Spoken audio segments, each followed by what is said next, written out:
Good morning, and welcome to another Seize the Day. Trust you guys are waking up, feeling refreshed, and ready to begin a new day. Pretty chilly out this morning. Went outside, and it says I think we're going to be in the single digits this weekend, so it's pretty cold, pretty cold. But waking up, feeling refreshed, ready to begin another day. I trust the same goes for you. We are. Today is Wednesday, February the 1st. Can you believe that? 1 month is already gone. Time just doesn't wait, does it? Just 1 month into the new year. And we'll see what February brings. But we've been in a study now in the Gospel of Matthew. Jesus is bringing more and more clarity to his disciples on what it really means to be a follower of Christ. And so we are at a passage now that's found in, Matthew 17, 22 through 27. And in this passage, we have begun to learn again that Jesus has been retelling the story, right, of his coming passion in Jerusalem. This is a significant thing because actually it's going to appear 3 times in a short period of time, just to remind us again that in the mind of Jesus, his coming, his mission, was always not only to teach in their synagogues, to preach the good news of the kingdom of heaven, to heal sickness and disease, but he also came to give his life a ransom for the sins of men. The cross was always first and foremost in the mind of Jesus. He said he must go to Jerusalem to suffer many things by the hands of the chief priests, elders, teachers of the law, be killed and be raised to life on the 3rd day. As we saw in this passage in Matthew 17, 22, 27, Jesus adds this other little twist here where he says he's going to go and be betrayed. And that betrayal, we see, is a word that's going to be followed up in the Gospel of Matthew as a constant reference to Judas Iscariot, to his betrayal of Jesus into the hands, right, of the elders and chief priests, teachers of the law. And you can see how all this is conspiring together.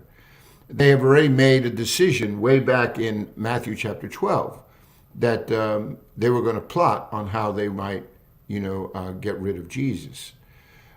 We looked at a passage where now Jesus is following that announcement again of his coming, passion and what that would mean for him in Jerusalem. We also read that these collectors from the 2 drachma tax came up from Jerusalem. And I know, like, sometimes you read the Bible like that and you're wondering, okay, why is this even in the Bible? Like, it just seems like a piece of information that really doesn't have any relevance to, to us who are living now in 2023, right?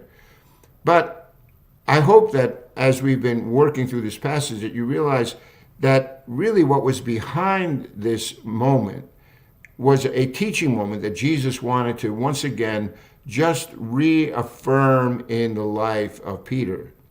So when the guys for the 2 drachma tax come, what is it actually that they are asking? If you remember this text, right? These collectors, they approach Peter probably at his home in Capernaum, and he says, "Doesn't your teacher pay the temple tax?" It wasn't, "Do you have the tax? We've come to collect the tax." But the question is a leading question, right? Doesn't your teacher pay the temple tax? In other words, every self-respecting Jew paid the temple tax. It was a part of the upkeep. The temple was the centerpiece of their religious life, their political life, right? Their civil life. Disputes were settled there. People went to pray and to seek the face of God and his favor. Like, that was such an integral part of the whole Jewish community. Their calendar revolved around festivals and feasts that were supposed to be celebrated at this temple. And so it was a part of every Israelite and their responsibility to make sure that that was running. But this question is different. This question is, doesn't your teacher pay the temple tax? In other words, is he along with the program? And we learned from this, right, that there have been altercations with Jesus before. There have been times that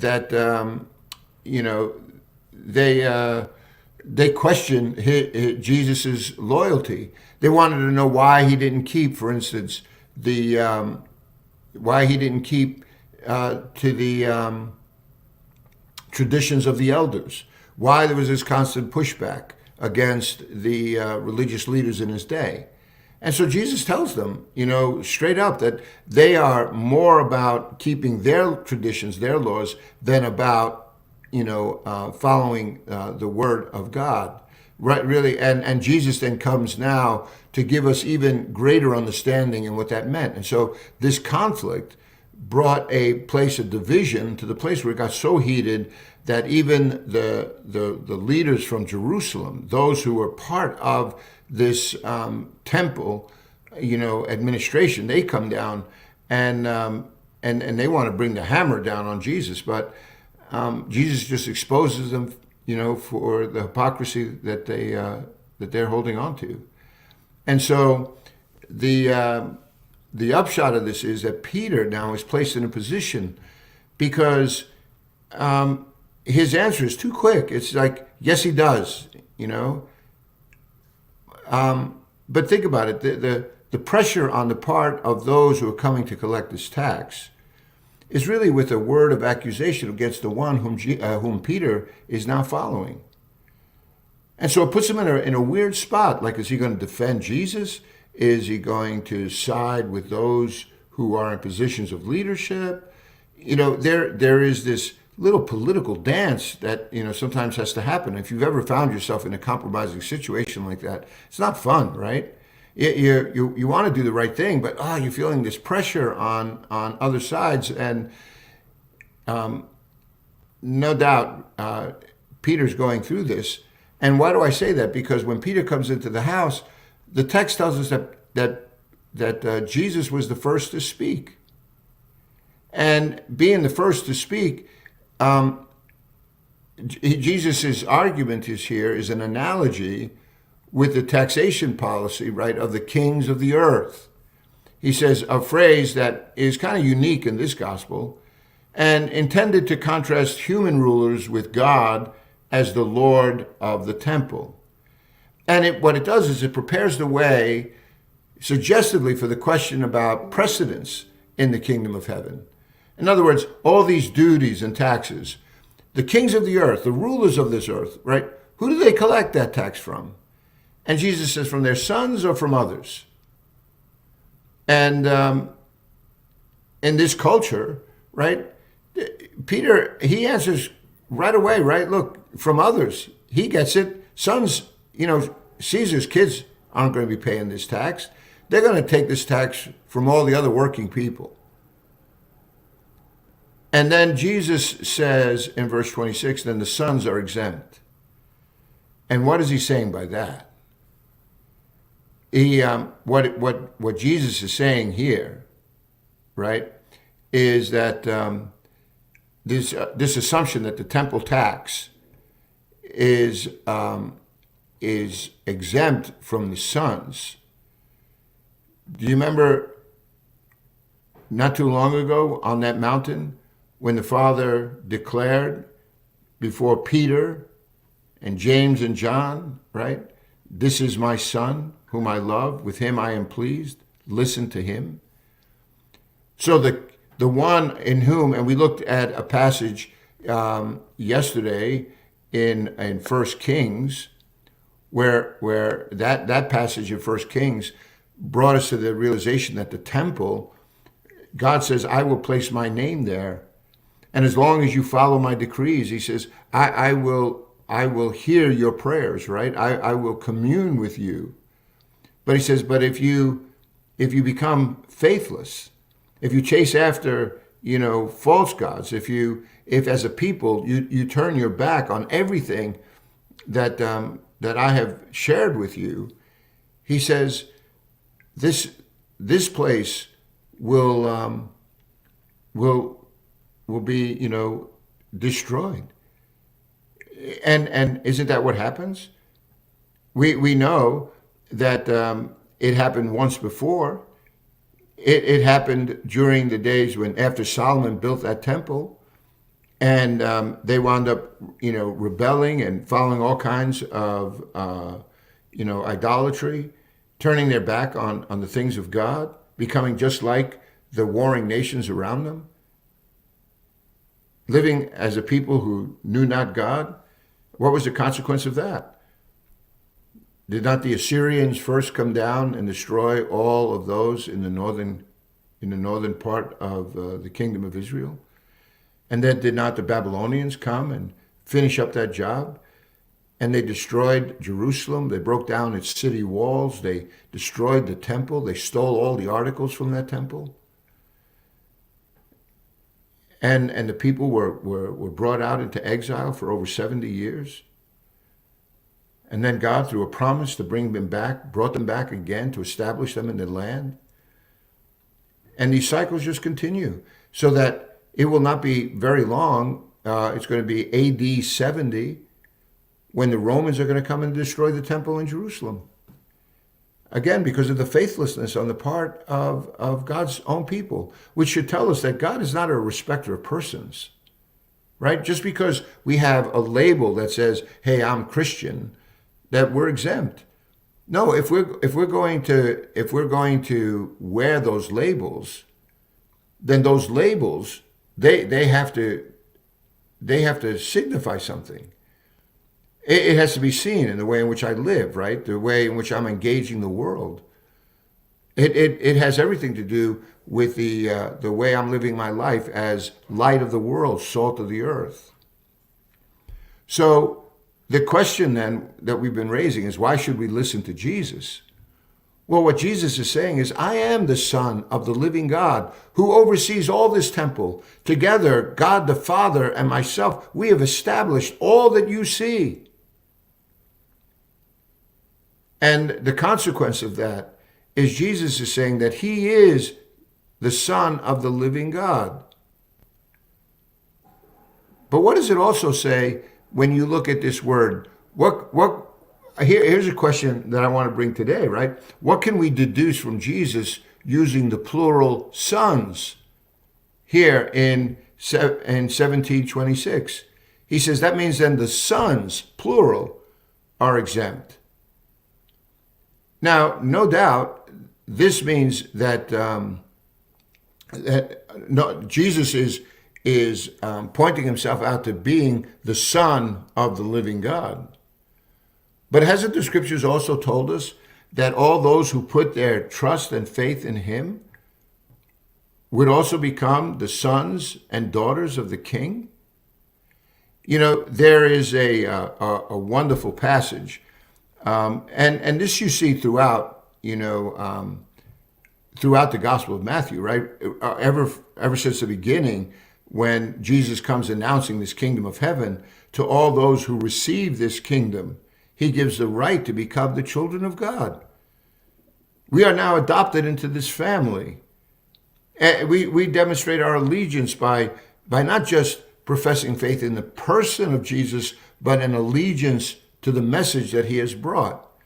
So that means that we're going to think through how we engage those relationships around us, how I use this mind, how I use this life that God has given me. I am to be a light bearer, right? A truth teller. I am to go out into the world and make this difference for the good. It says, I'm to let my light so shine that men may see your good work and glorify your Father who is in heaven. So this idea then that the plurality here is regarding us. Listen, the obvious reference in this text is is to Jesus himself, right? The plural might be explained as we, as we begin to apply what that statement about from Jesus just meant. And by that I mean this: the plural raises a possibility that here, and there is a passage in Matthew 12 where his disciples are also understood to share in this privilege, right? The next verse is going to go on to include Peter's own payment of the tax along with that of Jesus, as if the two are on the same footing of accommodation, right? The both of them are going to pay this tax, not just someone. So here too, perhaps the glimpse of the concept of this community of believers who in some sense share Jesus's relationship with God also has in view. So I want you to think a little bit more now with me about this, because if that's true, then what we can deduce when Jesus uses the plural sons in Matthew 17:26 is that the exemption is for all of his children.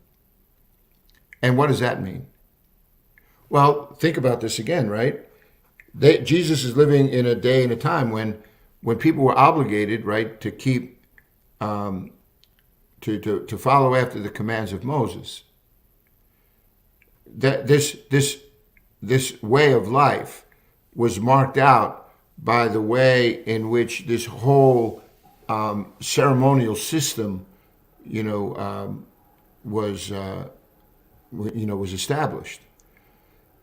So the bringing of offerings, the prayers that are offered in the temple, the days of feasting, Passover, all these kinds of events. But when Jesus now comes, what is Jesus doing? Think about this. When Jesus comes and offers his life, a sacrifice for the sins of men, then what is the need for those sacrifices in the temple? You understand what I'm saying to you? Like, Jesus comes now to fulfill all of the scriptures. That's what he says in Matthew chapter 5, right? He says, do not think that I have come to abolish the law.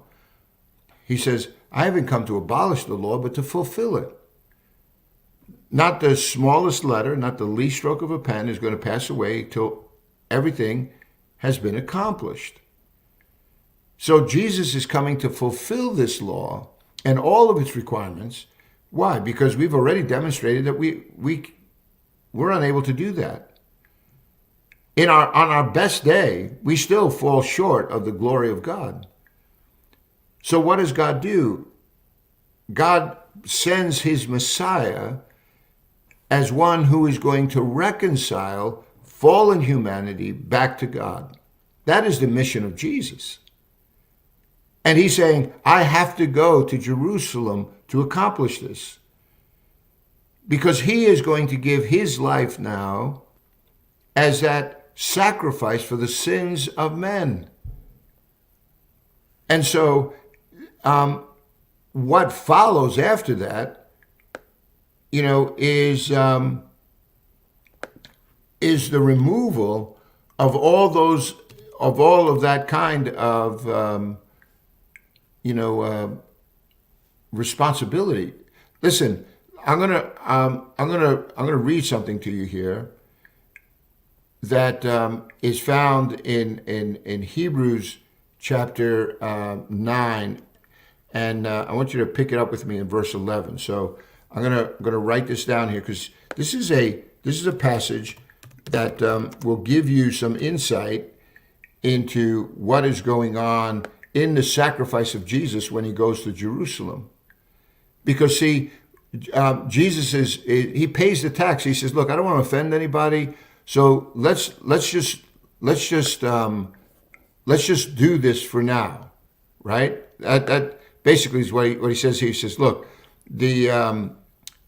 you know, but so that we may not offend them, go, you know, and then it winds up, he says, I want you to pay, give it to them for my tax and yours. Because the time has not yet come, right?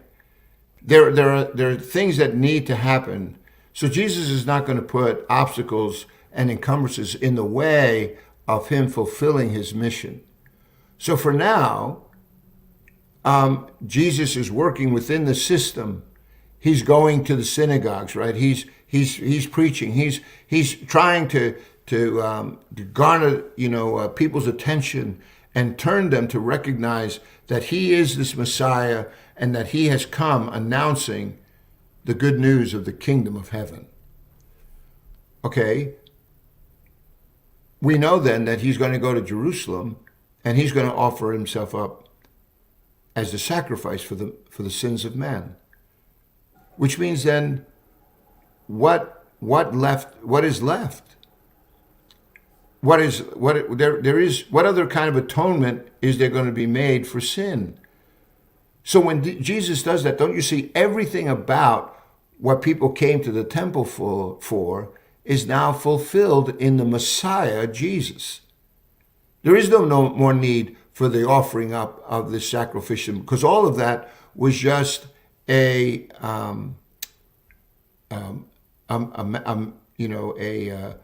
shadow of what Jesus would be fulfilling.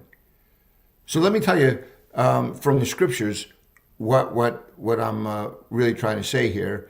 In Hebrews chapter 9, look at verse 11. And it says, when Christ came as high priest of the good things that are already here, he went through the greater and more perfect tabernacle that is not man-made, that is to say, not part of this creation. Right? So Jesus, he didn't just go and offer a sacrifice at the temple like the Jews would do, you know, as part of this whole, worship of God. But notice here in verse 12, he says, he did not enter by means of the blood of goats and calves, but he entered the most holy place, right? This is the temple now. He says he entered the most holy place once for all by his own blood, having obtained eternal redemption. That the blood of bulls and goats and the ashes of a heifer sprinkled on those who are ceremonially unclean sanctify them so that they are outwardly clean. How much more then will the blood of Christ, who through the eternal Spirit offered himself unblemished to God, cleanse our consciences from acts that lead to death, so that we may serve the living God. See, there was benefit that came to those who by faith offered up these sacrifices to God as a way of reminding themselves of a debt that needed to be paid because of our own sin. That whole sacrificial system was one in which people were always trying to align themselves back into this will of God, to follow after his ways. And they were demonstrating this allegiance the same way that Jesus comes to fulfill all the things that the Father had commanded. But now that Jesus does that, and he offers up not a sacrificial system where the blood of goats and lambs were offered. No, now Jesus comes offering himself. And it says, if sins were forgiven by faith on the basis of those offerings that were made, how much more now because of the blood of Christ? And then listen to what verse says in verse 15. It says, for this reason, Christ is the mediator of a new covenant, that those who are called may receive the promised eternal inheritance, now that he has died as a ransom to set them free from the sins committed under this first covenant. And that was this covenant that God gave us through this law, right? When God spoke to Moses and gave him this his statutes and commands, it was so that the people would use them to represent him in the world around them. This whole system But within that whole system, there was always this understanding that Messiah would come one day and be this great deliverer. What Matthew chapter 9 is saying to you and me is that there is no more need for the blood of bulls and goats. There's no more need for all this activity that's taking place in the temple, because one who is greater than the temple has come, and his name is Jesus. And through his blood, he doesn't just enter into the temple, he enters into the very presence of God. Right? It says here, go down to verse 23. It's in Hebrews 9:23. It says, "It was necessary then for the copies of the heavenly things to be purified with these sacrifices, but the heavenly things themselves with better sacrifices than these." Christ did not enter a man-made sanctuary that was only a copy of the true one. Right? In other words, that temple in Jerusalem, it wasn't the real throne of God, right? God used that where he said, "I would designate my name so that people could come and get to know me better." But this was always part of a larger program. So it says here, it was necessary then for the copies of heavenly things to be purified with these sacrifices, but the heavenly things themselves with better sacrifices. Christ did not enter a man-made sanctuary that was only a copy of the true one. He entered heaven itself, now to appear for us in God's presence. Nor did he enter heaven to offer himself again and again, the way the high priest enters the most holy place every year with the blood that is not his own. You see the contrast? This was the offerings that were made in Jerusalem, the Day of Atonement, Yom Kippur, that day when the high priest would enter into the Holy of Holies once a year and make atonement for the sins of the people of Israel. But it wasn't just a formality that they were supposed to go through. It was recognizing that they were coming before God and with humility and humbleness to follow after him, not just to check off a box that hey, I offered this sacrifice, so we're good now. No. It was always a matter of offering ourselves. But the high priest would do that, representing all of Israel, right, of all the people of God. It says now Christ has come. It says then Christ, he hasn't offered himself in that same way. Right? Christ entered into the very presence of God. And it says in verse 26, Christ would have had to suffer many times since the creation of the world. But now he has appeared, what? Once for all at the end of this age, to do away with sin by the sacrifice of himself. And then listen to this text.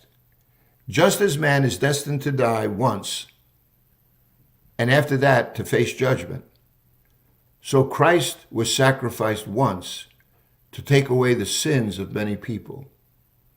And he will appear a second time, not to bear sin, but to bring salvation to those who are waiting for him. That's a great text. Hebrews chapter 9, verse 27. And notice here, it's appointed unto man once to die. This idea of reincarnation, that's anti-biblical. You live once. The decisions that you make in this life are going to have far-reaching implications for eternity. Man is destined to die once, and then after that to face the judgment. So Jesus, right, the Christ, the Messiah, was sacrificed once to take away the sins of many people. No need to do this over and over again. So when Jesus goes to Jerusalem and offers himself, that whole sacrificial system is done. There's no need for that temple anymore, because now we come through the blood of Christ. He is the one that washes away all our sins. And Jesus did that in his first coming. But notice in this text, his second coming is to bring salvation to those who wait for him. So now is the days of salvation. The door is wide open. He's calling us to receive his sacrifice as our own, because we are children of the Most High. In that house of Peter, when Jesus says to him, says, look, the sons are exempt. What Jesus is saying to him is, I am the Son of Man.